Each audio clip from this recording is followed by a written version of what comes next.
जैन विद्यार्थी मित्रांनो, आज आपण आर्मी भरतीचा 50 मार्काचा क्वेश्चन पेपर बघणार आहे. ह्याच्यामध्ये आपल्याला जीकेचे 15 क्वेश्चन्स, सायन्सचे 15 क्वेश्चन्स, मॅथमॅटिक्सचे 15 क्वेश्चन्स आणि 5 क्वेश्चन बुद्धिमत्ता. जसा आपला रिअल क्वेश्चन पेपर असणार आहे, सेम क्वेश्चन पेपर आपण बघणार आहे. हा जो क्वेश्चन पेपर आहे तो आपला मराठीमध्ये आहे बघा. ओके, तर ज्यांनी मराठीमधून फॉर्म भरलाय किंवा हिंदीमधून भरलाय त्यांच्यासाठी अत्यंत उपयुक्त असा पेपर आहे बघा. तर टोटल जे काही 50 मार्काचा आपण पेपर आहे तो पूर्ण मराठीतून बघणार आहे. आता आपण इथे एक एक सब्जेक्ट वाईज क्वेश्चन जे आहेत ते कसे असतात आणि त्यांचं सोल्युशन कसं असते आणि सॉल्व्ह कसं करायचं हे आपण आता इथं बघूया बघा. ओके, त्याच्यामध्ये बघा आता पहिला क्वेश्चन आहे बघा. पहिला आपण जीके पासून चालू करूया. जीकेचे 15 क्वेश्चन घेऊया. पहिला क्वेश्चन आपला जीकेचा आहे, बांगलादेशला स्वातंत्र्य टिंबटिंबमध्ये मिळाले. ओके, म्हणजेच बांगलादेशला स्वातंत्र्य केव्हा मिळाले, तर ऑप्शन आहे बघा 4, पर्याय क्रमांक 4, 1971. 1971 मध्ये बांगलादेशला स्वातंत्र्य मिळालं बघा. ओके, 1971 हे जे काही साल आहे हे अत्यंत महत्वाचं साल आपल्याला इथे बघायला मिळते बघा. ओके, 1971 जसं की आपण बघतो की 3 डिसेंबर 1971 ते 16 डिसेंबर 1971, 3 डिसेंबर 1971 ते 16 डिसेंबर 1971 भारत आणि पाकिस्तानच्या दरम्यान हे युद्ध चाललं बांगलादेशच्या स्वातंत्र्यासाठी. राईट, आता इथं 16 डिसेंबर जो काही दिवस आहे तो अत्यंत महत्वाचा आहे. आपल्याला इथं पाकिस्तानचे जे काही 93,000 सैनिक आहेत, पाकिस्तानचे किती बघा, 93,000 सैनिकांना शरणागती पत्करावली आणि ती शरणागती पत्करावली ते म्हणजे आपले मेजर जनरल सॅम मानेकशॉ. सॅम मानेकशॉ यांनी काय केलं, आपल्या बुद्धिमत्तेचा वापर केला आणि पाकिस्तानला शरणागती पत्करायला लावली बघा. 93,000 सैनिकांनी पाकिस्तानच्या शरणागती पत्करली. त्यामुळे 16 डिसेंबरचा जो काही दिवस आहे एकदम महत्वाचा आहे बघा. आता ह्याच्यामध्ये 16 डिसेंबर जो दिवस आहे इथं 16 डिसेंबर दिवस आपण विजय दिवस म्हणून साजरा करतोय. कोणता दिवस बघा, विजय दिवस म्हणून साजरा करतोय आपण 16 डिसेंबर दिवस. कारण का 93,000 पाकिस्तानी सैनिकांनी भारतीय लष्करापुढे शरणागती पत्करलेली आपल्याला इथं बघायला मिळते बघा. त्याच्यानंतर ह्या दिवशी आपण एक रेषा आखली ती म्हणजे LOC. भारत आणि पाकिस्तानमध्ये एक रेषा आखण्यात आली LOC, लाईन ऑफ कंट्रोल. त्यामुळे हा जो काही 16 डिसेंबर जो काही दिवस आहे आणि 1971 जे काही वर्ष आहे तर भारतासाठी अत्यंत महत्वाचा आहे आणि ह्याच्यामध्ये बांगलादेशला स्वातंत्र्य मिळालं आपल्याला बघायला मिळते बघा. ओके, त्याच्यानंतर 1962 ला बघा ह्याच्यामध्ये भारत आणि चायना यांचं युद्ध झालेलं बघायला मिळते. Bharat versus China, Bharat versus कोण, चायना किंवा चीन याचं युद्ध आपल्याला बघायला मिळते 1962 ला. त्याच्यानंतर 1947 ला आपला भारत काय देश काय झाला, स्वातंत्र्य झाला. 1947 ला भारत देश काय झाला बघा, स्वातंत्र्य झाला. त्याच्यानंतर 1965 ह्याच्यामध्ये बघा हे पण साल महत्वाचं आहे, भारत वर्सेस पाकिस्तान. ओके, हे युद्ध कधी झालं बघा 1965 ला. परत 1971 ला जे झालं बांगलादेशच्या प्राप्तीसाठी झालं. ओके, तर हे युद्ध वगैरे तुम्हाला इथे विचारतात. राईट, त्याच्यानंतर बघा आपला दुसरा क्वेश्चन आहे, सिक्कीम मध्ये कोणती भाषा बोलली जाते. ओके, आता सिक्कीम जे काय राज्य आहे बघा त्याच्या बाजूला वेगळे देश आहेत. आता आपण बघूया याच्यामध्ये सिक्कीम. राईट, आता सिक्कीम मध्ये कोणती कोणती भाषा बोलली जाते. ओके, हे जे आपलं सिक्कीम आहे आपण एसकी म्हणूया सिक्कीम. ओके, सिक्कीमच्या पश्चिमेला बघा इथं नेपाळ आहे. त्याच्यानंतर सिक्कीमच्या पूर्वेला बघा भूटान आहे. त्यामुळे बऱ्यापैकी लोक ही नेपाळी भाषा बोलतात सिक्कीम मध्ये. राईट, त्याच्यानंतर पूर्वेला भूटान आहे त्यामुळे भूटानी पण बोलली जाते. सिक्कीम जे काही स्थानिक लोक आहेत त्या स्थानिक लोकांची भाषा लेप्चा आहे बघा. ओके, लेप्चा आणि हिंदी पण बोलतात. म्हणजेच बघा पर्याय क्रमांक 3 नेपाळी, हिंदी, लेप्चा आणि भूटानी अशा 4 भाषा कुठं बोलल्या जातात तर सिक्कीम मध्ये बोलल्या जातात. राईट, तर हा क्वेश्चन अत्यंत महत्वाचा आपल्याला इथे बघायला मिळते. राईट, पुढे बघा नेक्स्ट. त्याच्यानंतर आता मंदिरांच्या वरती असणारा क्वेश्चन आहे बघा. तिसरा क्वेश्चन आहे, प्रसिद्ध कामाख्या देवी मंदिर कोणत्या राज्यामध्ये आहे. ओके, कामाख्या देवी मंदिर सगळ्यांना माहिती आहे ते कोणत्या राज्यामध्ये, पर्याय क्रमांक 3 कामाख्या देवी मंदिर आसाममध्ये बघायला मिळते बघा. ओके, आता अजून बाकीच्या जे काही राज्यामध्ये पण आपल्याला मंदिरे बघायला मिळते. हिमाचल प्रदेश सारखं राज्य बघा, हिमाचल प्रदेशमध्ये महत्वाचं मंदिर आहे चामुंडा देवीचं मंदिर. हे कुठे आहे बघा, तुम्हाला हिमाचल प्रदेशमध्ये बघायला मिळते. उत्तराखंड, हिमाचल प्रदेश या देवभूमी आहेत. ओके, चामुंडा देवी. याच्यानंतर पुढचं बघा नैना देवीचं मंदिर आहे, चामुंडा देवी, नैना देवी. त्याच्यानंतर आहे ज्वालामुखी मंदिर. ओके, ज्वालामुखी देवीचं मंदिर आहे आणि ही 3 मंदिरं तुम्हाला हिमाचल प्रदेश कुठे बघायला मिळते, हिमाचल प्रदेशमध्ये चामुंडा देवी, नैना देवी आणि ज्वालामुखी. ओके, हे हिमाचल प्रदेशमध्ये. त्यानंतर पुढचं राज्य बघा कर्नाटकमध्ये हम्पीचं जे काही मंदिर आहे कर्नाटक मधलं फेमस मंदिर आहे. त्याच्यानंतर बघा मुर्डेश्वर, कुठलं बघा ह्याच्यानंतर मुर्डेश्वर जे काही मंदिर आहे ते कर्नाटक मधलं एक मंदिर आपल्याला इथं बघायला मिळते. राईट, त्याच्यानंतर मध्य प्रदेश मधलं जे काही मंदिर आहे त्याचं नाव आहे खजुराहो जे काही मंदिर आहे हे तुम्हाला मध्य प्रदेशमध्ये बघायला मिळते बघा. ओके, तर ह्या मंदिरांच्या वरती एक क्वेश्चन आपल्याला इथे बघायला मिळते. राईट, आता पुढचा क्वेश्चन आहे बघा. त्याच्यानंतर खालीलपैकी कोणाला भारताचा लोह पुरुष म्हणून ओळखले जाते, म्हणजे आयर्न मॅन ऑफ इंडिया किंवा लोह पुरुष असं कोणाला म्हणून ओळखले जाते, तर लोह पुरुष एकच आहे ते म्हणजे Sardar Vallabhbhai Patel. Okay, Statue of Unity यांचा जे काही पुतळा यांच्या स्मरणार्थ आपण गुजरातमध्ये बांधलेला बघायला मिळतो. तर लोह पुरुष किंवा आयर्न मॅन असं कुणाला म्हणायचं, तर सरदार वल्लभभाई पटेल, राईट. त्याच्यानंतर महात्मा गांधी बघा. महात्मा गांधीजींना आपण काय म्हणतो बघा, राष्ट्रपिता. राष्ट्रपिता असं कुणाला म्हणलं जाते, तर राष्ट्रपिता हा हे असं कुणाला म्हणलं जातं, तर महात्मा गांधी यांना म्हणलं जाते बघा. ओके. महात्मा गांधीजींनी 1942 ला एक नारा दिला. 1942 त्यांचा नारा फेमस आहे बघा, do or die. Do or die, करो या मरो, करा किंवा मरा, हा नारा कोणी दिला असेल तर महात्मा गांधीजींनी दिला, राईट. त्याच्यानंतर मोतीलाल नेहरू. मोतीलाल नेहरूला त्यांचा एक हे आहे बघा, त्यांचं टोपण नाव आहे, त्यांना म्हणायचं द प्रिन्स. त्यांचं टोपण नाव काय बघा इथं, द प्रिन्स हे त्यांचं टोपण नाव. द प्रिन्स कोणाला म्हणतात, तर मोतीलाल नेहरू. यांनी काय केलं बघा, स्वराज्य पक्षाची स्थापना. चित्तरंजन दास आणि मोतीलाल नेहरू काय केलं, स्वराज्य पक्षाची स्थापना केलेली आपल्याला इथं बघायला मिळते बघा, स्वराज्य पक्षाची स्थापना. त्याच्यानंतर लाल बहादूर शास्त्री. लाल बहादूर शास्त्रींना आपण शांतीदूत म्हणतोय. शांतीदूत. शांतीदूत कोण असतील, शांतीदूत, तर ते लाल बहादूर शास्त्री. त्यांचा एक नारा फेमस आहे, जय जवान जय किसान. जय जवान जय किसान. जय जवान जय किसान. जसा जवान सीमेवरती लढतोय तसा किसान कुठं काम करतोय बघा, आपल्या शेतामध्ये. ओके. त्यामुळे त्यांनी नारा काय दिला बघा, जय जवान जय किसान नारा दिलेला आपल्याला इथे बघायला मिळते बघा. ओके. तर हे असे जे काय आपले पुरुष आहेत ते अत्यंत महत्वाचे आपल्याला इथे बघायला मिळतात, राईट. आता पुढे बघा नेक्स्ट, त्याच्यानंतर मेघालयची राजधानी कोणती. आता मेघालय जे काही राज्य आहे त्याची राजधानी आपल्याला बघायला मिळते शिलाँग. मेघालयची राजधानी कोणती आहे बघा, शिलाँग. त्याच्यानंतर गंगटोक. आता बघा गंगटोक ही जी काही राजधानी आहे ती सिक्कीम. गंगटोक राजधानी कोणाची आहे बघा, सिक्कीमची राजधानी गंगटोक बघायला मिळते. दार्जिलिंग काही राजधानी नाही, पण दार्जिलिंग जे काही शहर आहे ते पश्चिम बंगाल. पश्चिम बंगालमध्ये शहर आपल्याला बघायला मिळते. पीबी म्हणजे पश्चिम बंगाल. आणि एजॉल. एजॉल जे काही शहर आहे ते महत्वाचं मिझोरम. मिझोरम नावाचं जे काही राज्य आहे त्या मिझोरमची राजधानी कोणती आहे बघा इथं, मिझोरमची राजधानी कुठली आहे बघा, एजॉल, राईट. तर तुम्हाला राज्य आणि राजधानी माहिती पाहिजे. ओके. एकूण राज्य किती आहेत आपल्या भारतामध्ये, भारतामध्ये 28 राज्य आहेत बघा. ओके. आणि केंद्रशासित प्रदेश किती आहेत बघा, केंद्रशासित प्रदेश, तर केंद्रशासित प्रदेश किती आहेत बघा, ह्याच्यामध्ये 8 आणि राज्य किती आहेत 28. 28 आणि 8 हा आकडा एक लक्षात ठेवा, तुम्हाला विचारू शकतात, राईट.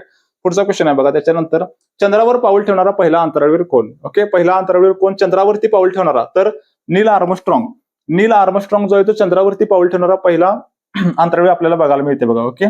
चंद्रावरती पाऊल ठेवणारा पहिला अंतराळवीर तो युएसएचा. युएसए म्हणजे अमेरिकेचा बघायला मिळतोय, राईट. पहिला अंतराळवीर चंद्रावरती पाऊल ठेवणारा. त्याच्यानंतर एडविन ऑल्ड्रिन हा दुसरा अंतराळवीर आहे ज्याने चंद्रावरती पाऊल ठेवला. ओके. दुसरा कोण आहे तर एडविन ऑल्ड्रिन हा दुसरा बघायला मिळतो आणि तो पण युएसएचा आहे, राईट. त्याच्यानंतर माईक कॉलिस हा पण एक अंतराळवीर आहे. पुढचं नाव आहे बघा राकेश शर्मा. आता राकेश शर्मा हे भारताचे पहिले अंतराळवीर आहेत बघा, भारताचे पहिले अंतराळवीर. भारताचे आपण ह्याला पहिले म्हणूया, भारताचे पहिले अंतराळवीर. भारताचे पहिले अंतराळवीर. भारताचे पहिले अंतराळवीर कोण असतील तर राकेश शर्मा. आणि हिने कधी आकाशामध्ये उड्डाण केलेलं तर 1984 ला. ओके. आणि इंदिरा गांधीने ह्याला क्वेश्चन विचारला की भारत कैसा दिखता है, तर त्यांचं उत्तर होतं सारे जहां से अच्छा हिंदुस्तान हमारा. तर त्यांचं वाक्य फेमस झालेलं बघायला मिळतं. तर भारताचे पहिले अंतराळवीर कोण आहेत तर राकेश शर्मा. 1984 साल आहे. नील आर्मस्ट्रॉंग चंद्रावरती पाऊल ठेवणारा पहिला माणूस आपल्याला इथं बघायला मिळते, राईट. पुढचं नेक्स्ट. त्याच्यानंतर अमिताभ बच्चन कोणत्या क्षेत्राशी निगडीत आहेत किंवा कोणत्या क्षेत्राशी संबंधित आहेत. ओके. सगळ्यांना माहित आहे अमिताभ बच्चन हे जे चित्रपट क्षेत्राशी संबंधित आपल्याला इथं बघायला मिळतं बघा. ओके. शहेनशाह वगैरे आपण त्यांना म्हणतोय, राईट. त्यानंतर पुढं नेक्स्ट, ओझोन थर टिंबटिंब प्रतिबंधित करतो. ओके. ओझोन थर कोणाला रोखतो असं इथं आपल्याला विचारले, तर ओझोन थर पर्याय क्रमांक 4. ओझोन थर जो आहे तो अतिनील किरणाला रोखतो. अतिनील किरण म्हणजेच काय म्हणतो आपण त्याला, युव्ही रेज. युव्ही रेज म्हणजेच अल्ट्रा व्हायोलेट रेज यांना रोखण्याचं काम कोण करत असेल तर ओझोन थर करते बघा.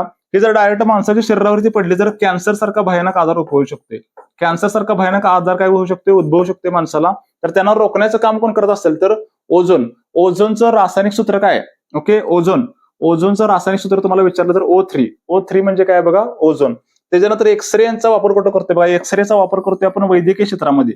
वैद्यकीय जे काही क्षेत्र आहे त्याच्यामध्ये वैद्यकीय क्षेत्रामध्ये आपण काय करतोय, एक्सरेचा वापर करतोय. आपल्याला पायाला वगैरे कुठं लागलं किंवा हाताला वगैरे मोडला वगैरे, ओके, तर एक्सरे काढतोय बघा. एक्सरेचा वापर वैद्यकीय क्षेत्रामध्ये केला जातोय. त्याच्यानंतर गॅमा किरणांचा वापर पण कुठे केला जातोय, वैद्यकीय क्षेत्रामध्ये गॅमा किरणांचा पण वापर केला जातोय, राईट.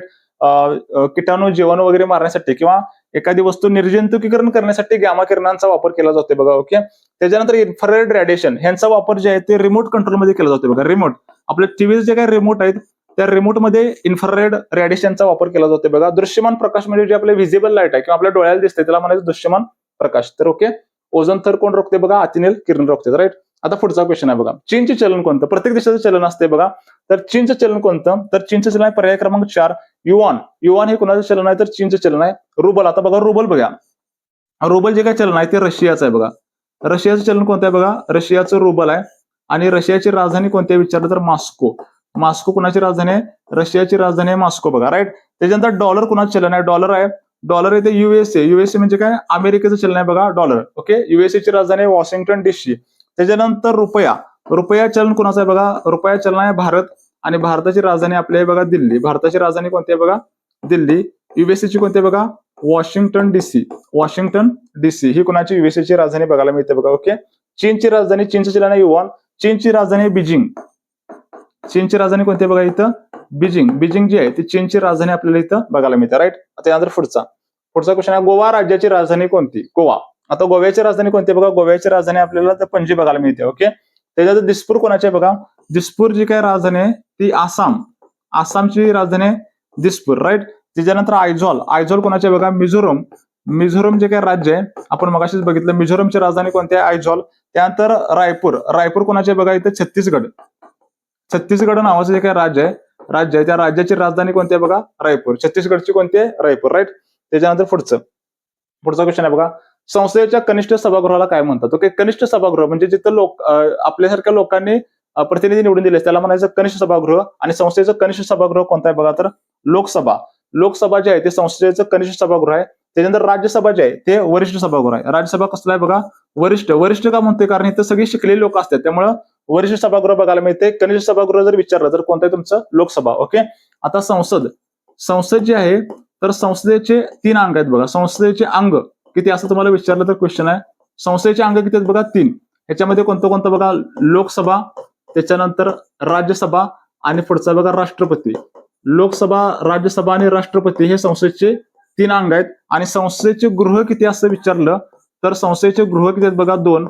एक तर लोकसभा आणि दुसरं कोणतं आहे बघा इथं? राज्यसभा. हे संसदेचे गृह आपल्याला इथं बघायला मिळतात बघा. ओके. हा एक अत्यंत महत्वाचा क्वेश्चन आहे. पुढचं बघा नेक्स्ट. त्याच्यानंतर झाडाचे वय कसं ठरवता येईल? ओके. एखादं झाड असेल तर त्याचं वय कसं ठरवता येईल? तर त्याची उंची, देठावर वार्षिक वर्तुळे असतात, त्याच्या वजनाने, मुळांच्या आत प्रवेश करण्याच्या खोलीने. ओके. तर देठावर वार्षिक वर्तुळे असतात. ओके. त्या देठाच्या वर्तुळावरून ओके तुम्ही काय करू शकता? झाडाचं वय ठरवू शकताय बघा. राईट. पुढचा क्वेश्चन, खालीलपैकी कोणता शब्द ... क्रिकेटशी संबंधित आहे? ओके. खालीलपैकी कोणता शब्द क्रिकेट या खेळाशी संबंधित आहे? तर बाउन्सर. बाउन्सर म्हणजे काय? एकदम उसळी घेणारा जो काही चेंडू आहे त्याला काय म्हणतो आपण इथं? बाउन्सर म्हणतोय. आणि बाउन्सर जो काही शब्द आहे हा क्रिकेट या खेळाशी संबंधित आहे बघा. ओके. त्यानंतर पुढचा शब्द आहे बघा लव. लव जो काही शब्द आहे तो टेनिस. टेनिस या खेळाशी संबंधित आहे बघा लव. लव म्हणजे 0. ओके. तर टेनिस या खेळाशी संबंधित आहे. पुढचा बघा गोल. गोल जो काय शब्द आहे किंवा हा जो शब्द आहे हा फुटबॉल. फुटबॉल या खेळाशी संबंधित आहे. किंवा हॉकी. फुटबॉल आणि हॉकीमध्ये काय असते? गोल असते. तिथं गोली कीपर असते बघा. ओके. तर ह्या 2 खेळांशी गोल शब्द आपल्याला निगडीत बघायला मिळते बघा. ओके.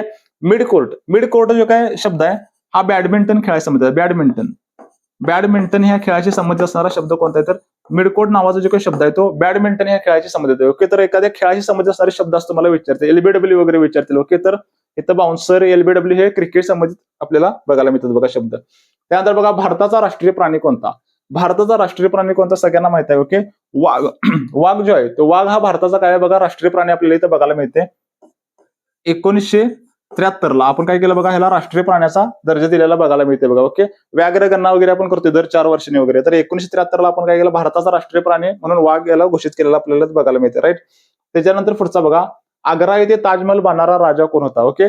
ताजमहल कुठं बांधले बघा? आग्रा. ओके. आणि आग्रा येथे ताजमहल बांधणारा कोण आहे? तर शहाजहान. त्याने आपली पत्नी मुमताज महल हिच्या स्मरणार्थ काय बांधलाय बघा? ताजमहल बांधलाय. ओके.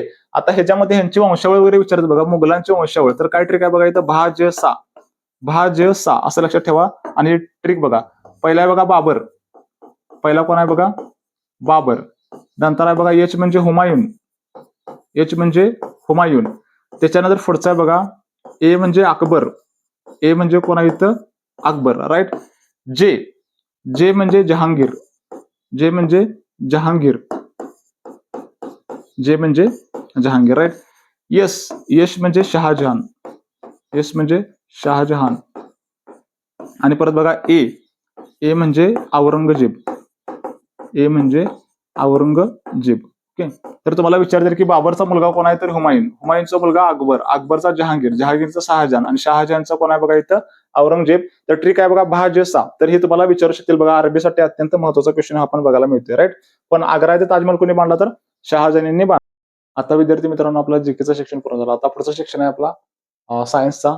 बघा आपण सायन्सचे 15 क्वेश्चन कसे सॉल्व्ह करायचे. आता पहिला क्वेश्चन सायन्स मधला बघा इथं, उडू शकणारा एकमेव सस्तन प्राणी कोणता. ओके, उडू शकणारा एकमेव सस्तन प्राणी कोणता. आणि सस्तन म्हणजे ज्याला स्तन आहेत त्याला म्हणायचं सस्तन प्राणी. ओके, त्याच्यामध्ये फक्त आपल्याला पर्याय क्रमांक 2. ओके, वटवाघूळ जे आहे ते सस्तन प्राणी बघायला मिळते बघा. कोंबडी आणि साप हे अंडज प्राणी. ओके, म्हणजे यांचा जन्म कसा होतो, अंड्यातून होते, म्हणजे अंडज प्राणी म्हणायचं. आणि ज्यांना स्तन असते त्याला काय म्हणायचं, सस्तन प्राणी असं म्हणायचं. फक्त एकच इथं वटवाघूळ आपल्याला इथं बघायला मिळतं, राईट. त्याच्यानंतर पुढचा क्वेश्चन आहे बघा, ज्या खगोलीय पिंडाचा स्वतःचा प्रकाश असतो त्याला काय म्हणतात. ओके, जो खगोलीय पिंड ज्याचा स्वतःचा प्रकाश असतो त्याला तारा असं म्हणायचं बघा. ओके, आणि सूर्य हा एकमेव तारा आहे. आणि बाकीचे आपल्याला इथं ग्रह बघायला मिळतात बघा. ओके, तर धूमकेतू. धूमकेतू बघा इथं, धूमकेतूची काय कन्सेप्ट आहे, त्याच्यामध्ये हा ह्याच्या पुढे असा धुळा असतो. ओके, आणि मागाचा शेपटीसारखा भाग असतो बघा, की पूर्ण धुराचा असा भाग असतो. धूमकेतू जे आहे तिथं आपला हॅलेचा धूमकेतू आहे. हॅले नावाचा जो काही धूमकेतू आहे, दर 76 वर्षांनी आपल्याला ते बघायला मिळते बघा. ओके, त्यानंतर आकाशगंगा. आपले जे काही आकाशगंगा आहे ते आपल्या आकाशगंगेचं नाव आहे बघा मिल्की वे. काय नाव आहे आपल्या आकाशगंगेचं, मिल्की वे. मिल्की वे हे आपल्या आकाशगंगेचं नाव आहे. तिचा आकार कसा विचारला तर तिचा आकार आहे सर्पिलाकार. आपल्या आकाशगंगेचा आकार कसा बघायला मिळते बघा इथं, सर्पिलाकार आकार बघायला मिळते. एस टाईप सारखा असा आकार आपल्याला बघायला मिळते बघा. ओके, सूर्य हा आपल्या ग्रहमालेचा तारा आहे. आपल्या ग्रहमालेमध्ये किंवा आपल्या आकाशगंगेमध्ये किती ग्रह आहेत बघा, एकूण 8 ग्रह आपल्याला इथं बघायला मिळतात, राईट. त्यानंतर पुढचा क्वेश्चन आपल्याला संधिवात हा टिंबोटिंबोशी संबंधित आजार आहे. संधिवात. ओके, संधिवात जो आहे, ओके, हाड वगैरे दुखायला चालू होतात, म्हणजेच संधिवात आहे हा हाडाच्या रिलेटेड आजार आपल्याला बघायला मिळतो बघा. ओके, त्याच्यानंतर बघा त्वचे विकार असतात. त्वचे विकारामध्ये झिरोडर्मा. झिरोडर्मा हा एक त्वचा विकार आहे बघा. ओके, त्याच्यानंतर भरपूर त्वचा विकार आहेत. त्याच्यानंतर सोरायसिस. सोरायसिस हा एक त्वचा विकार आपल्याला इथं बघायला मिळते बघा, सोरायसिस, राईट. त्याच्यानंतर हृदयाचा प्रॉब्लेम असेल तर हृदयविकार, म्हणजे हृदयाचा जर प्रॉब्लेम असेल तर हृदयविकार वगैरे म्हणतो बघा, कार्डिक वगैरे आपण त्याच्या रिलेटेड म्हणतो. की मेंदूचं पण बघा, त्याच्यामध्ये मेंदूमध्ये मेंदू ज्वर, मेंदूचे आजार बघा, मेंदू ज्वर किंवा त्याला आपण मेनिंजायटिस असं म्हणतोय. त्याच्यानंतर आहे डिमेन्शिया.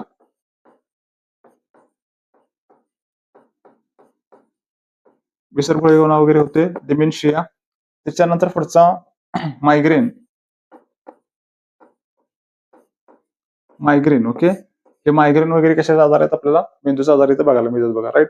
आता पुढचा नेक्स्ट, चंद्र हा कोणत्या ग्रहाचा उपग्रह आहे. चंद्र हा कोणत्या ग्रहाचा उपग्रह आहे, तर ह्याच्यामध्ये चंद्र हा पृथ्वीचा उपग्रह आपल्याला बघायला मिळते बघा, राईट. त्याच्यानंतर शुक्राला उपग्रह नाही, आणि बुध ह्या 2 ग्रहांना उपग्रह नाहीत. ओके, त्याच्यानंतर मंगळ हा जो ग्रह आहे ह्याला 2 उपग्रह आहेत. एक आहे फिबॉस. कुठला आहे बघा, एक उपग्रहाचं नाव आहे फिबॉस आणि दुसऱ्याचा डिमोस. फिबॉस आणि डिमोस हे काय आहेत बघा, पृथ्वीचं 2 सॉरी हे मंगळाचं 2 उपग्रह आपल्याला इथे बघायला मिळतील बघा, फिबॉस आणि डिमोस, राईट. नेक्स्ट, विश्वाचा अभ्यास करणाऱ्या विज्ञानाला काय म्हणायचं. विश्वाचा अभ्यास करणाऱ्या विज्ञानाला म्हणायचं खगोलशास्त्र. ओके, विश्वाचा अभ्यास करणाऱ्या विज्ञानाला म्हणायचं खगोलशास्त्र. ज्योतिष म्हणजे काय, एखाद्याचं भविष्य वगैरे सांगतोय आपण, ज्योतिष विद्या किंवा ज्योतिष म्हणतो त्याला. अनुवंशशास्त्र म्हणजे काय, अनुवंशाचा किंवा वंशावळचा अभ्यास करणं. ओके, त्याला काय म्हणायचं, अनुवंशशास्त्र, राईट. पुढचा बघा, एड्स हा आजार टिंब कशामुळे होतो. ओके, एड्स हा आजार कशामुळे होतो, तर ह्याच्यामध्ये बघा एड्स हा आजार हा विषाणूमुळे होते. Okay, viral attack. ओके, किंवा व्हायरसद्वारे हे आपल्याला इथे बघायला मिळते बघा. ओके, तर एड्स हा आजार कशामुळे होतो, तर व्हायरसमुळे होते, राईट. व्हायरस म्हणजेच विषाणू. पुढचा नेक्स्ट, तेलाच्या दिव्यात तेल कोणत्या तत्वाने वर येते. ओके, तेल जे असते, ओके, ते कोणत्या तत्वाने वर येते, तर ह्याला म्हणायचं कॅपिलरी ऍक्शन. कॅपिलरी ऍक्शनद्वारे असं काय होते, आपलं तेल जे आहे, ओके, ते दिव्यामध्ये वर येते बघा. त्याला म्हणायचं मराठीमध्ये केशिका शक्ती. ओके, केशिका शक्तीद्वारे काय ते तेलवर येते बघा. ओके, किंवा आपण झाडामध्ये पण बघायला मिळते बघा. ओके, झाडाचं खालचं मुळात पाणी कुठं जाते, वरतीपर्यंत जाते, म्हणजेच केशिका शक्तीद्वारे ते वरती जाते. गुरुत्वाकर्षण म्हणजे काय, वरली वस्तू खाली जाते, त्याला काय म्हणायचं, गुरुत्वाकर्षण. ओके, खाली जमिनीकडे ते आकर्षित होते, त्याला म्हणायचं गुरुत्वाकर्षण शक्ती, राईट. त्याच्यानंतर बघा पुढचा आहे, हिमोग्लोबिन मध्ये कोणते खनिज क्षार असते. हिमोग्लोबिन. आता हिमोग्लोबिन मध्ये काय असतं, तर हिमोग्लोबिन मध्ये लोह असते बघा, पर्याय क्रमांक 2. ओके, आता लोह म्हणजे काय, लोहामध्ये आपण त्याला म्हणतो फेरस. फेरस म्हणजे Fe. ओके, आणि ह्याचा कलर कसा असतो बघा, लाल असतोय. त्यामुळे आपलं जे काय हिमोग्लोबिन मध्ये फे असते आणि त्यामुळे आपला रक्ताचा कलर कसा बघायला मिळते बघा, लाल लाल कलर रक्ताचा आपण बघायला मिळतो, राईट. हिमोग्लोबिनच्या किंवा आपण लोहाच्या कमतरतेमुळे कुठला आजार होते बघा इथं, अॅनिमिया. अॅनिमिया नावाचा आजार होते बघा. अॅनिमिया म्हणजे काय, रक्तक्षय व्हायला चालू होते शरीरातलं. ओके, अॅनिमिया नावाचा आजार होते. त्याच्यानंतर बघा आयोडीनच्या कमतरतेमुळे काय होते बघा, गलगंड नावाचा आजार कशामुळे होते बघा, आयोडीनच्या कमतरतेमुळे गलगंड नावाचा आजार होते किंवा थायरॉइड ग्रंथीला प्रॉब्लेम यायला चालू होते बघा. ओके, फॉस्फरस कशासाठी महत्वाचं आहे, तर हाडे आणि दाताचा विकास होण्यासाठी. ओके, यासाठी फॉस्फरस काय असते, महत्वाचं असते बघा. ओके, फॉस्फरस जर शरीरात कमतरता आली तर हाडांना जाताना प्रॉब्लेम येण्याची शक्यता आपल्याला तिथे बघायला मिळते, राईट. त्याच्यानंतर बघा पुढचा, खालीलपैकी कोणत्या प्रदूषणामध्ये आम्ल पाऊस पडतो. ओके, कोणत्या प्रदूषणामुळे आम्ल पाऊस पडतो, तर ह्याच्यात महत्वाचं म्हणजे वायू प्रदूषण जास्त प्रमाणात झालं तर आम्ल पाऊस आपल्याला बघायला मिळतो बघा. ह्याच्यामध्ये वायूत बघा SO2 आणि NOx. ओके, हे जर दोन वायू असतील, ओके, तर ह्याच्यामुळे काय होते, आपल्याला आम्लवर्षा बघायला मिळते बघा. ओके, आम्लवर्षाचा पीएच पण एकदम 5.6 वगैरे येते बघा. ओके, तर आम्लवर्षा एकदम डेंजरस असते. आता पुढचा बघा. त्याच्यानंतर टिंबटिंब वनस्पती स्वतःचे अन्न स्वतः बनवतात, ती प्रक्रिया कोणती. ओके, वनस्पती स्वतःचं अन्न स्वतः तयार करतात, त्या प्रक्रियेचं नाव काय आपल्याला विचारले तर त्याला फोटोसिंथेसिस म्हणतोय. मराठीमध्ये त्याला म्हणायचं प्रकाश संश्लेषण. प्रकाश संश्लेषण या क्रियेद्वारे काय करतात बघा, वनस्पती स्वतःचं अन्न काय करते, स्वतः तयार करतात, आपल्याला इथे बघायला मिळते. नेक्स्ट पुढचा क्वेश्चन आहे बघा इथं, मानवी हृदयाला किती झडपा असतात. मानवी हृदयाला किती झडपा असतात, तर मानवी हृदयाला 4 झडपा. ओके, किंवा 4 वॉल्व असतात मानवी हृदयाला. ओके, आता कप्पे किती असतात असं विचारू शकतील, मानवी हृदयाला कप्पे किती, तर मानवी हृदयाला कप्पे पण किती असतात बघा, 4 कप्पे मानवी हृदयाला बघायला मिळतात बघा. ओके, मानवी हृदयाचा जो काय वरचा भाग आहे आणि खालचा भाग. ओके, वरच्या भागाला काय म्हणायचं बघा, वरच्या भागाला म्हणायचं आलिंद. मानवी हृदयाच्या वरच्या भागाला म्हणायचं आलिंद आणि खालच्या भागाला काय म्हणायचं बघा इथं, निलय. आलिंद आणि निलय. वरच्या भागाला आलिंद काय करते, रक्त स्वीकारण्याचं काम करते. निलय काय करते, रक्त पंपिंग करण्याचं काम करते बघा. ओके, नेक्स्ट पुढचं बघा, लाल आणि हिरवे रंग मिसळल्याने कोणता रंग तयार होतो. ओके, लाल आणि हिरवा रंग जर मिसळला तर ह्याच्यामध्ये पिवळा रंग तयार होते बघा. लाल आणि हिरवा जर मिसळला तर काय होते, पिवळा रंग तयार होते. आता ह्याच्यामध्ये बघा एक ट्रिक आहे, निहाल म्हणजे काय, प्राथमिक कलर कुठलं विचारलं तर तुम्ही सांगू शकता की निहाल. म्हणजे बघा निळा. प्राथमिक कलर कुठला आहे बघा, म्हणजे निळा. त्याच्यानंतर हा म्हणजे हिरवा आणि ल म्हणजे कुठला बघा, लाल. ह्याला म्हणायचं प्राथमिक कलर. ओके, हे कुठल्या मिश्रणापासून तयार होत नाहीत, म्हणजे ह्याला म्हणायचं प्राथमिक कलर. आणि बाकीचे कलर आहेत हे ह्यांच्या मिश्रणापासून तयार होतात. ओके, त्याला द्वितीय तृतीय कलर येतात, पण निळा, हिरवा आणि लाल ह्याला म्हणायचं प्राथमिक कलर असं म्हणायचं, राईट. आता पुढचा बघा नेक्स्ट. त्याच्यानंतर व्हिटॅमिन एच्या कमतरतेमुळे कुठला आजार होतो, राईट. व्हिटॅमिन एची जर कमतरता झाली तर त्याच्यामध्ये बघा रातआंधळेपणा आपल्याला बघायला मिळते, राईट. व्हिटॅमिन ए ते आहे ते अत्यंत महत्वाचं आहे बघा इथं. व्हिटॅमिन एच्या कमतरतेमुळे काय होते, महत्वाचा रातआंधळेपणा होते. त्याच्यानंतर नेक्स्ट झिरोडर्मा नावाचा त्वचाविकार होते बघा. झिरोडर्मा नावाचा त्वचाविकार होते. ओके, त्वचा करडी पडायला चालू होत्या व्हिटॅमिन एच्या कमतरतेमुळे. त्याच्यानंतर नेक्स्ट बघा, व्हिटॅमिनचे स्त्रोत काय काय आहेत, महत्वाचा स्त्रोत. ते व्हिटॅमिन ए जे आहे ते कशापासून मिळते बघा, महत्वाचं व्हिटॅमिन ए महत्वाचा स्त्रोत आहे त्याच्यामध्ये गाजर. या गाजरामध्ये काय असते, व्हिटॅमिन ए तुम्हाला बघायला मिळते, राईट. त्याच्यानंतर गाईचे दूध. त्या गाईच्या दुधामध्ये पण काय बघा, व्हिटॅमिन ए तुम्हाला भरपूर प्रमाणामध्ये बघायला मिळते. ओके, गाईचं दूध, राईट. गाईच्या दुधामध्ये काय असतं इथं, व्हिटॅमिन ए हे स्त्रोत आपल्याला बघायला मिळतात बघा. ओके, तर महत्वाचं आहे. नेक्स्ट बघा, त्याच्यानंतर साधारणपणे टिंबटिंब संध्याकाळी सकाळ तारा पण ओळखले जाते. ओके, म्हणजे इव्हिनिंग आणि मॉर्निंग स्टार असं कोणाला म्हणतात, तर इव्हिनिंग आणि मॉर्निंग स्टार असं कोणाला म्हणतात, तर शुक्र जो आहे तो सकाळचा तारा किंवा सायंकाळचा तारा असं आपण म्हणतोय. त्याच्यानंतर बघा, पृथ्वीचा सहोदर म्हणजेच काय, पृथ्वीसारखा दिसणारा असा कुठला ग्रह असेल तर शुक्र आहे बघा. ओके, तप्त ग्रह कुठला आहे, तप्त ग्रह कुठला असेल तर शुक्रच आहे बघा. ओके, चमकता ग्रह कुठला, चमकणारा कुठला बघा,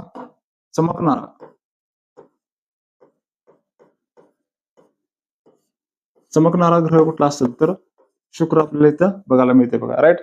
चंद्र जो आहे तो पृथ्वीचा उपग्रह आहे बघा. ओके, चंद्र जो आहे तो पृथ्वीचा काय, आपल्या पृथ्वीचा उपग्रह हे आपल्याला माहिती आहे. पृथ्वीचा उपग्रह जो आहे तो कोणता आहे बघा, चंद्र, राईट. पृथ्वीचा उपग्रह कोण आहे, चंद्र आहे. त्यानंतर नेपच्यून जो आहे तो सूर्यमालेतला आपला 8वा ग्रह आहे बघा. 8वा ग्रह सगळ्यात शेवटचा ग्रह आहे बघा. ओके, याला सगळ्यात शेवटचा ग्रह आहे, त्यामुळे सगळ्यात थंड ग्रह पण म्हणतोय आपण. थंड ग्रह कुठला असेल तर हा बघायला मिळते. ओके, सूर्याभोवती फेरी मारण्यासाठी सगळ्यात जास्त कालावधी कोणाला लागत असेल तर नेपच्यूनला लागते बघा. ओके, आणि सूर्य काय बघा आपल्या पृथ्वी आपल्या सूर्यमालेतला किंवा आपल्या जे काय आकाशगंगा आहे त्याच्यातला तारा आपल्याला इथे बघायला मिळते. राईट.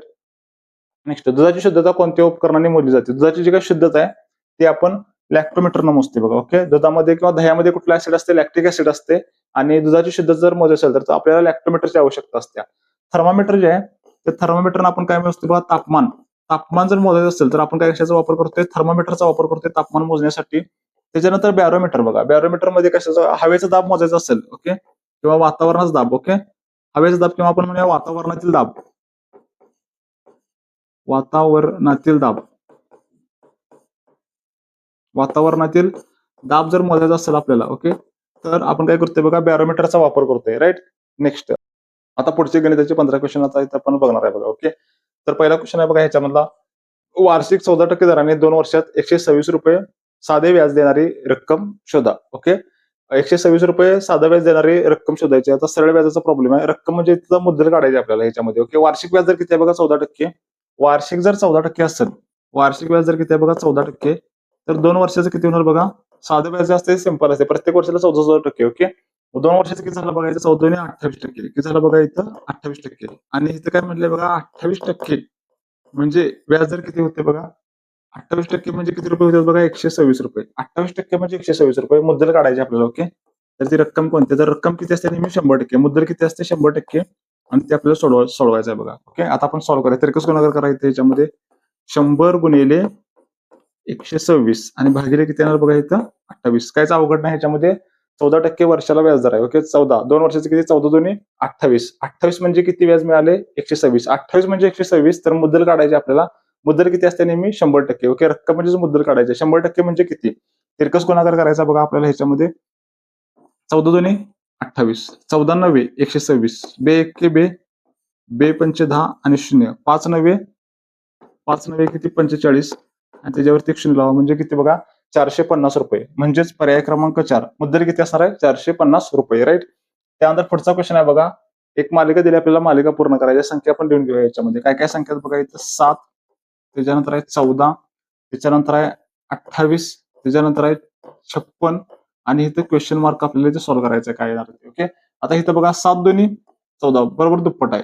14 दोन्ही 28, त्याच्यानंतर बघा 28 दोन्ही 56 आणि 56 दोन्ही किती बघा? 112. म्हणजेच बघा ह्याच्यामध्ये 112 तुमचं उत्तर आहे. पर्याय क्रमांक 2 असं तुम्ही इझिली आयडेंटिफाय करू शकता बघा. ओके, संख्या बघा दुपटीने वाढत चालल्यात आणि आपला आन्सर बघा किती आला? इथं 112. पुढचा क्वेश्चन आहे बघा इथं. इथं फक्त आपण इथं वजा करून घेऊया. राईट. आता पुढचा क्वेश्चन आहे बघा, थोडा कॉम्प्लिकेटेड आहे ह्याच्यामध्ये. 3चा -5वा घात गुणिले 10चा -5वा घात गुणिले 125 गुणिले 125 भागिले बघा 5चा -7वा घात. 5चा -7वा गुणिले 6चा -5वा घात आणि आपल्याला सॉल्व्ह करायचा आहे. बघा छेद बघा 5 आणि 6 आहे. आपण काय करूया? इथं 5 आणि 6 मध्ये कन्वर्ट करून घेऊया पूर्ण सगळा जो काही प्रॉब्लेम आहे त्याच्यामध्ये. राईट. आता बघा इथं 3चा 5वा घात, 3चा -5वा घात. 10ची अशी पुढे करूया. बे पंचे 10, बे पंचे 10 आणि 10चा कुठला घात होता बघा? इथं -5. तर दोन्हीला आपण काय करूया? इथं -5 देऊया. आहे का नाही सांगा बघा? फक्त 10ची फोड केली. बे पंचे 10 आणि दोघांना जो काही 10चा घात होता ते आपण इथे दिला. 125 म्हणजे काय बघा? 5चा घन. 125 म्हणजे काय? इथं 5चा घन 125 आहे. हे हाय तसं लिहून घेऊया. 5चा -7वा घात गुणिले 6चा -5वा घात. राईट. आता नेक्स्ट बघा याच्यामध्ये. आता आपण 5 आणि 6 मध्ये टोटल प्रॉब्लेम कन्वर्ट करूया. आता इथं बघा 3 दुनी 6, 3 दुनी 6 आणि त्या दोन्हींचा घात बघा किती आहे? -5. 3 दुनी 6 आणि घात किती आहे बघा? -5 गुणिले -5 अधिक 3. -5 अधिक 3 म्हणजे काय बघा? 5चा कितवा घात येणार इथं? 5चा वजा दुसरा घात. कारण का मोठ्या संख्येचं चिन्ह आहे का नाही सांगा? घातांक जर समान असतील तर त्यांची काय होते बघा? याच्यामध्ये बेरीज होत्या. पण इथं वजा चिन्ह आहे. ओके, वजा चिन्ह डिफरंट चिन्ह असतील तर काय होणार बघा? -5 मधनं 3 गेले, 2 उरले, पण मोठ्या संख्येचे चिन्ह वजा 2. राईट. त्याच्यानंतर बघा इथं 5चा -7वा घात गुणिले 6चा -5वा घात. आता 6चा -5वा घात, 6चा -5वा घात काय झालं? कॅन्सल झालं. राहिलं काय बघा याच्यामध्ये? राहिलं 5चा वजा दुसरा घात. राईट. आणि काय राहिलं बघा? 5चा -7वा घात. आता बघा 5चा वजा दुसरा आणि -7वा वर आला. वजाच काय होते बघा? इथं अधिक होणार. म्हणजेच +7 होणार बघा. आता ह्याच्यानंतर बघा आपण सोडून घेऊया ह्याच्यामध्ये भिन्न चिन्ह असतील काय करायचे, वजाबाकी करायची. 7 2 गेले म्हणजे किती उरलं बघा 5 आणि मोठ्या संख्येचं चिन्ह म्हणजे प्लस येणार. 5चा 5वा घात. 5चा 5वा घात म्हणजे पर्याय क्रमांक 2. ओके. इथं 55 नाही, तो काय 5चा 5वा घात आहे बघा. ओके, म्हणजेच तुमचं उत्तर आहे पर्याय क्रमांक 2. असं तुम्ही काय करू शकता, एकदम इझिली हा सॉल्व्ह करू शकता बघा. थोडा कॉम्प्लिकेटेड आहे, पण तुम्हाला जर घातांक वगैरे बरोबर माहिती असतील, नियम माहिती असेल, तर तुम्ही काय करू शकता, हा सोडवू शकता बघा. नेक्स्ट, त्यानंतर बघा, ज्या वर्तुळाचा व्यास 14 सेमी आहे त्याचे क्षेत्रफळ शोधा. ओके, वर्तुळाचा व्यास, इथे एक वर्तुळ आहे, समजा हे वर्तुळ आहे, ह्याचा व्यास डी किती आहे बघा. व्यास म्हणजे डी म्हणजे डायमीटर. ओके, व्यास किती आहे बघा 14. मग आर किती असणार आहे बघा, त्याचे निम्म. आर किती असतो त्याच्या निम्म. आर किती असणार आहे 7 असणार आहे. आणि आपल्याला ह्याचं क्षेत्रफळ काढायचं बघा. ओके, वर्तुळाचं क्षेत्रफळ आपण एरिया म्हणूया. वर्तुळाचं क्षेत्रफळ बरोबर पाय आरचा वर्ग. वर्तुळाचं क्षेत्रफळ काय आहे, पाय आरचा वर्ग. पायची व्हॅल्यू बघा इथं 22/7. पायची व्हॅल्यू किती आहे इथं 22/7. आर किती आलंय बघा आपलं 7. आरचा वर्ग आहे 7 गुणिले 7 असं आपण लिहून घेऊया. ह्या 7ला हे 7 काय झालं, कॅन्सल झालं. 7 दोन्ही 14. 14/4 हातच्याला 1. 7 दोन्ही 14 आणि 1 बघा इथं 15 म्हणजेच 154. पर्याय क्रमांक 1 हे काय झालं, आपल्या वर्तुळाचं क्षेत्रफळ झालं. राईट. पुढचा पुढचा क्वेश्चन आहे बघा. ह्याच्यामध्ये x बरोबर 3, y बरोबर 5, x चा घन वजा y चा वर्ग बरोबर किती. आता x बरोबर किती आहे बघा 3. ह्याच्यामध्ये आपण ठेवूया. ओके, ह्याच्यामध्ये त्याच्या व्हॅल्यू ठेवा. आता डायरेक्ट काय करूया, इथं आपण लिहून घेऊया x चा घन y चा वर्ग. x बरोबर किती आहे बघा, म्हणते 3, म्हणजेच 3 चा घन वजा y चा वर्ग म्हणजे इथं काय बघा 5 चा वर्ग. 3 चा घन किती आहे बघा, ह्याच्यामध्ये 27 वजा 5 चा वर्ग किती आहे बघा इथं 25. 27 वजा 25 म्हणजे उत्तर किती आहे बघा तुमचं 2. पर्याय क्रमांक 1 हे काय झालं, तुमचं आन्सर झालं. असं तुम्ही सॉल्व्ह करू शकता. काय अवघड नाही, ह्या ज्या व्हॅल्यू ह्याच्यामध्ये ठेवा आणि तुमचं उत्तर इथं येऊ शकते बघा. ओके, एकदम इझी मध्ये. आता पुढचा क्वेश्चन आहे बघा. x चा वर्ग अधिक 8x अधिक 15 इज इक्वल टू 0. वर्ग समीकरणाचं आपल्याला इथं काय करायचं आहे, आन्सर हे द्यायचं आहे बघा. ओके, आता ह्याच्यामध्ये बघा 15ची अशी फोड करायची की त्यांची बेरीज आली पाहिजे 8. आता 5 तिर्क 15. ओके, कसं येणार बघा इथं 5 तिर्क 15. राईट. म्हणजे जे अवयव कसं होणार बघा इथं x प्लस 5 हे एक अवयव असणार आणि दुसरा अवयव असणार आहे x plus 3 is equal to काय होणार बघा इथे 0. आपण सेपरेट घेऊया. x plus 5 is equal to 0 आणि x plus 3 is equal to 0. फक्त प्रत्येकाला सेपरेट लिहिलं. आता बघा ह्याच्यामध्ये x ची व्हॅल्यू काढूया. हे 5 प्लस आहे, तिकडे गेल्यावर काय होणार बघा इथं -5 आणि इथं x बघा हे +3 आहे, इकडे गेल्यावर काय होणार बघा -3. म्हणजेच व्हॅल्यू काय आली बघा -5 -3. पर्याय क्रमांक 3 हे झालं आपलं इथं उत्तर. ओके, इथंच तुम्ही डायरेक्ट काय करू शकता, चिन्ह बदल जरी चालतील. इथं प्लस आहे बघा, प्लस आणि +3 आहे. फक्त इथं नुसतं मायनस जरी केलं तरी तुमचं इथं काय होतंय, आन्सर येऊ शकते बघा. ओके, आहे का नाही, तेच आन्सर आहे बघा इथं. नेक्स्ट, आता पुढचा क्वेश्चन बघा. सर्व बेरीज आणि वजाबाकीचा क्वेश्चन आहे. x ची व्हॅल्यू काढायची आपल्याला ह्याच्यामध्ये बघा. ओके, प्रॉब्लेम बद्दल घेऊ आपण ह्याच्यामध्ये. 98 79 वजा x 1358 हा प्रॉब्लेम आहे बघा. ओके, आता काय करायचे, x ची व्हॅल्यू काढायची. x ला निगेटिव्ह चिन्ह आहे, आपण त्या साईडला घेऊया. x चं पॉझिटिव्ह होणार आणि 1358 आहे ते आपण इकडे घेऊया, म्हणजे ते निगेटिव्ह होणार बघा. म्हणजेच काय होणार बघा इथं 98 79 हे प्लस आहे, इकडे आल्यावर काय मायनस होणार. मी डायरेक्ट इथंच लिहून घेतो. डायरेक्ट 1358 इज इक्वल टू काय बघणार बघा इथं x. इथं मायनस इकडे गेल्यानंतर काय होणार, इथं प्लस होणार. राईट, ह्यांची वजाबाकी करूया, तुमचं उत्तर येते 9 8 गेला 1, 7 5 गेले बघा 2, 8 3 गेले किती 5 आणि 9 1 गेला किती आले तुमचे 8. म्हणजेच x ची व्हॅल्यू किती झाली बघा इथं 85 21 पर्याय क्रमांक 2 हे काय झालं, तुमचं आन्सर झालं. फक्त बेरीज आणि वजाबाकी करायचे, कायच अवघड नाही. 5 ते 10 सेकंदामध्ये तुम्ही सोडवू शकता बघा. राईट. पुढचा क्वेश्चन आहे बघा, ह्याच्यामध्ये सिंपल दिलाय क्वेश्चन. काय क्वेश्चन आहे, x प्लस 4 हे एका ब्रॅकेटमध्ये दिले तुम्हाला आणि x प्लस 2 हे दुसऱ्या ब्रॅकेटमध्ये दिले इज इक्वल टू काय येणार बघा 0. प्रत्येकाला सेपरेट घेऊया आपण ह्याच्यामध्ये. x plus 4 is equal to काय येणार बघा 0 आणि x plus 2 is equal to काय येणार तुमचं इथे 0. x बरोबर काय येते बघा, हे +4 आहे, तिकडे गेल्यावर ते -4 होणार आणि इथं x आहे +2 आहे, तिकडे गेल्यानंतर -2. म्हणजेच x ची व्हॅल्यू काय आली -4 आणि -2. पर्याय क्रमांक 1 हे काय झालं, तुमचं उत्तर झालं. एकदम सिंपल. आताच आपण सॉल्व्ह केलंय बघा. इथं आपल्याला उलट फॅक्टर पाडून दिले, त्यामुळे एकदम सिंपल आहे. राईट.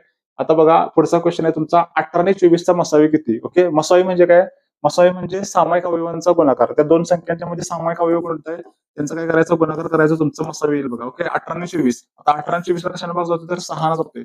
6 त्रिक 18 6 चौक 24. परत ह्या दोन संख्येला कशाने भाग जाते का, तर ह्या दोन संख्येला कशानेच भाग जायचं नाही. राईट. म्हणजे परत 3 आणि 4 अशा कुठल्या संख्येला फक्त जायत नाही, त्यामुळे 6 तुमचा मसावी किती झाला बघा इथं 6 झाला तुमचा मसावी, कारण का दोन्हीमध्ये कॉमन असणारा फक्त एकच अवयव होते म्हणजे 6. राईट. नेक्स्ट आता पुढचं बघा, रिकामी जागा भरा.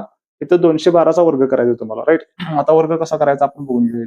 212चा वर्ग 212 गुणिले 212 ट्रॅडिशनल मेथडने पण करू शकताय. आपण वैदिक मॅथमॅटिक्सचा वापर करूया आणि सॉल्व्ह करूया. बघा वैदिक मॅथमॅटिक्सचं काय होते, तर आपल्याला जे काय आन्सर नाही तर लवकर क्विक आन्सर येते बघा. ओके, युनिट डिजिटचा पण तुम्ही तिथे वापर करू शकताय. आता बघा ह्याच्यामध्ये कसं सॉल्व्ह करायचं. ही रेश म्हणजे काय, तर ह्या युनिट डिजिटच्या प्लेसेसचा काय करायचा, गुणाकार करायचा. ओके, बेदोन्ही किती येते बघा 4. इथं आन्सर लिहूया. हातच्या वगैरे असला तर इथं तुम्ही देऊ शकताय. राईट. बघा हे पहिली स्टेप काय म्हणते, बेदोन्ही 4. इथे लिहिलं बघा 4. युनिट डिजिटल 4 असणार आहे. हे दोन पर्याय जर माझं गेलं, ओके, एक तर 1 नंबरचा आन्सर असणार किंवा 4 नंबरचा. आपण चेक करूया ह्याच्यामध्ये.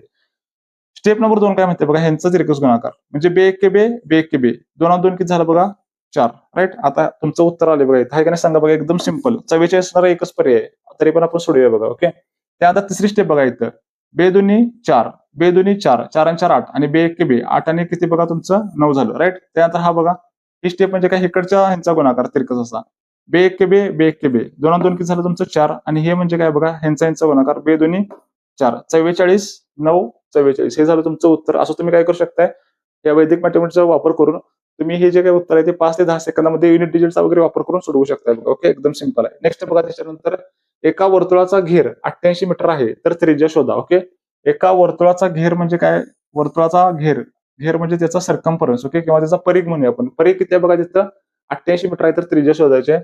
परिघला आपण सर्कम्फरन्स सी म्हणूया आणि ते सूत्र असते 2 पाय आर. काय सूत्र असते बघा, 2 पाय आर किंवा 2 पाय आर. राईट. सी किती आहे बघा इथं दिलाय, सी दिलाय तुम्हाला 88 इज इक्वल टू 2. पायची व्हॅल्यू बघा किती इथं 22/7 आणि गुणिले काय बघा इथं आर, आर ची व्हॅल्यू आपल्याला इथं काढायची. राईट.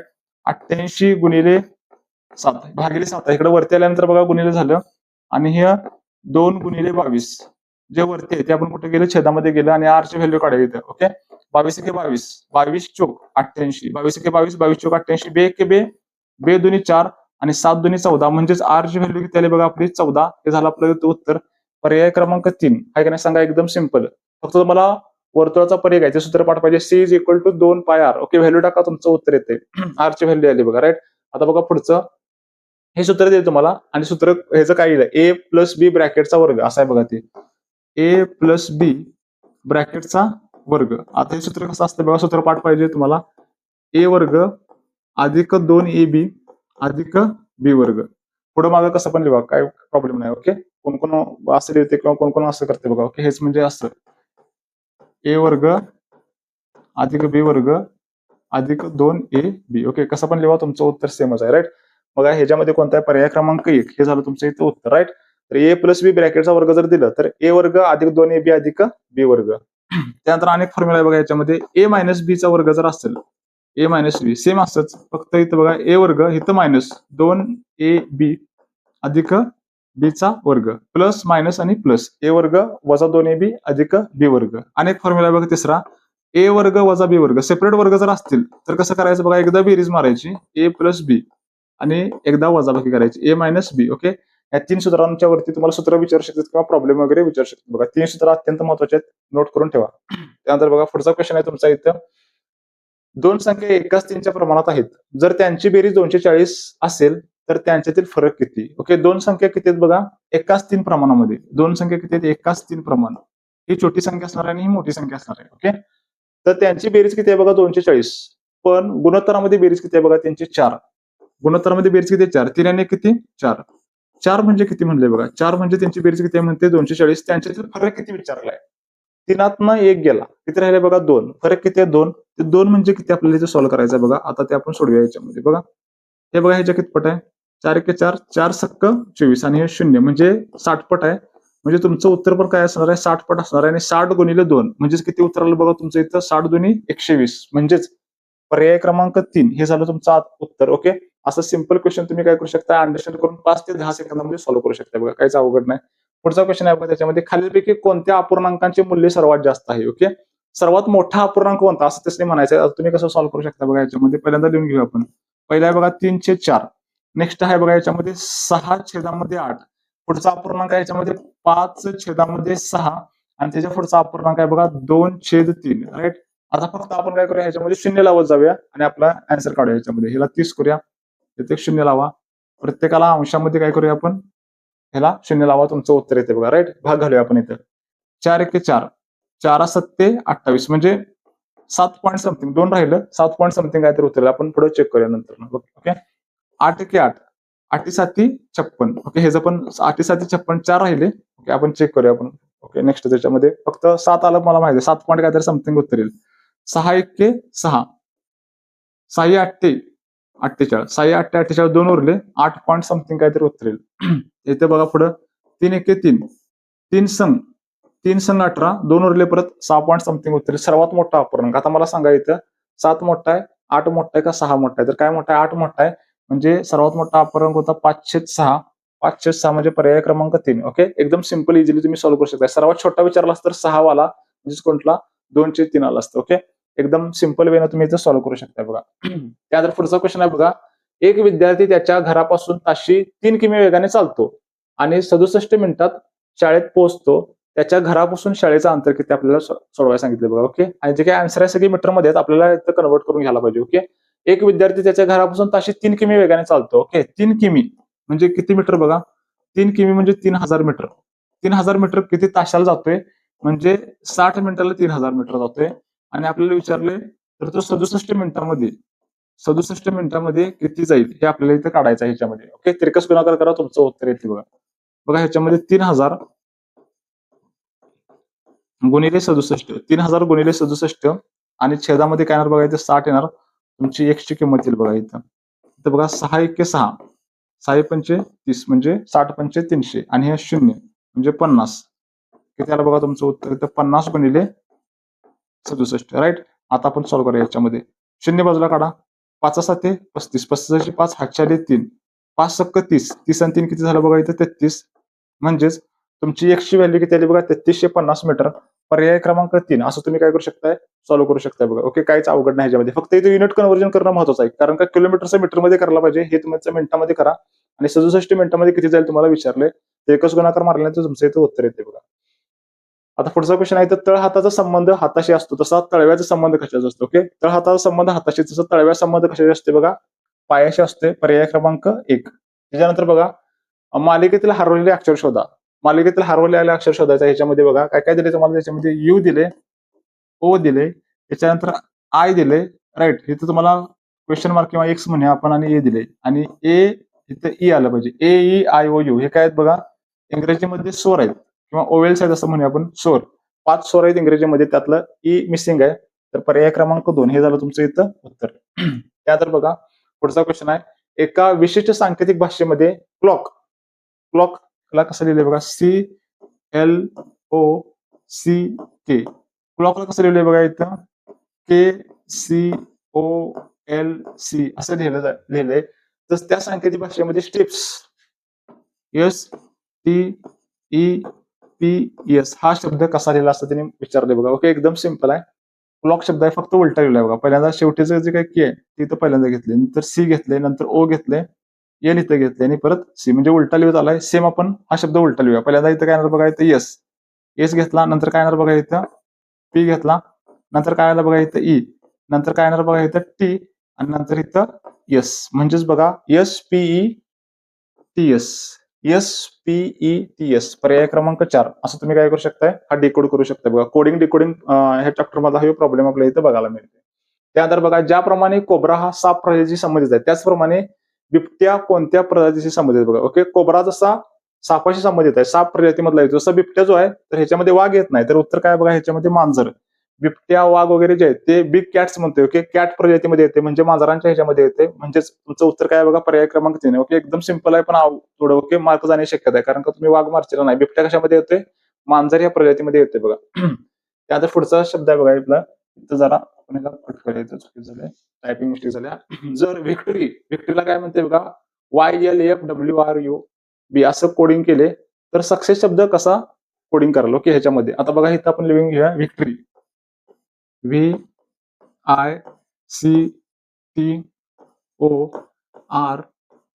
व्हिक्टरीला कसं कोडिंग केले बघा इथं, ह्याच्यामध्ये YLFWRY RUB. आता ह्याच्यामध्ये आपल्याला नंबर माहिती असणं महत्वाचं आहे बघा. V चा नंबर किती आहे बघा 22, I चा नंबर आहे 9, C चा नंबर आहे 3, त्यानंतर T चा नंबर आहे इथे 20, O चा नंबर आहे 15, R चा नंबर आहे 18, Y चा नंबर आहे बघा इथे 25. त्याच्यानंतर परत एकदा Y चा नंबर इथं 25, L चा नंबर आहे 12, F चा 6, W चा 23 आहे, R चा 18, U चा 21 आणि B चा 2. नंबर माहिती असेल तर तुम्ही काय करू शकता, एकदम इझिली डिकोड करू शकता बघा. 22चं काय व्हायलंय बघा, 25 व्हायला लागले. 22चं 25 आले म्हणजे काय व्हायला इथं +3 व्हायला लागले बघा, राईट. त्याच्यानंतर 9चं 12 व्हायला लागले म्हणजे काय व्हायलंय बघा, सेम इथं पण +3 व्हायला लागले. 3चं 6 होते म्हणजे इथं पण +3 ची सिरीज आहे बघा, राईट. 20चं 23 व्हायला लागले म्हणजे +3. म्हणजे तुमच्या लक्षात आलं की सगळ्या ह्याच्यामध्ये काय होणार आहे, इथं +3 होणार आहे बघा. ओके. इथं पण 15चं काय झालंय बघा, 18 झाले म्हणजेच +3. इथं पण +3 आणि इथं पण काय होणार तुमचं +3. म्हणजे सगळी सिरीज काय बघा, +3 ची सिरीज आहे. सेम आपण आता डिकोड करूया. सक्सेस. सक्सेसला काय करूया आपण, डिकोड करूया. इथं शब्द लिहा सक्सेस. SUCCESS.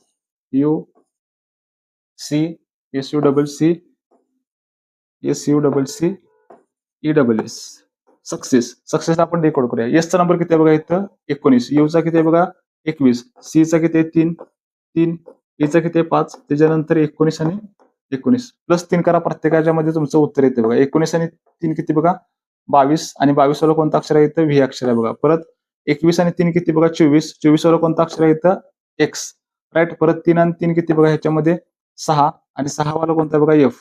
इथं पण 3 आणि 3 किती 6, 6 वाला एफ. 5 आणि 3 किती बघा 8, आणि 8 वाला कोणता अक्षर आहे तुमचं इथं एच. त्याच्यानंतर सेम इथं बघा 19 आणि 3 किती बघा परत 22, 22 वाला कोणतं येतं व्ही, आणि ह्याचं पण काय येते तुमचं व्ही येते, म्हणजेच VXFFHVV, म्हणजेच पर्याय क्रमांक 4. हे काय झालं तुमचं इथं उत्तर झालं. तर तुम्ही काय करू शकता, असं इझिली सॉल्व्ह करू शकता बघा. ओके. तर इथं आपला पूर्ण पेपर सॉल्व्ह करून झालेला आहे बघा. ओके. तर तुम्ही योग्य ट्रिक्सचा वापर करून कमी वेळामध्ये हा पेपर सॉल्व्ह करू शकताय आणि पोस्ट घेऊ शकता बघा. ओके. तुमची टेक्निक अत्यंत महत्वाची आहे, राईट. तुम्हाला पेपर जर सोडवायला आवडला असेल तर लाईक करा, शेअर करा आणि चॅनलला सबस्क्राईब करा. ओके.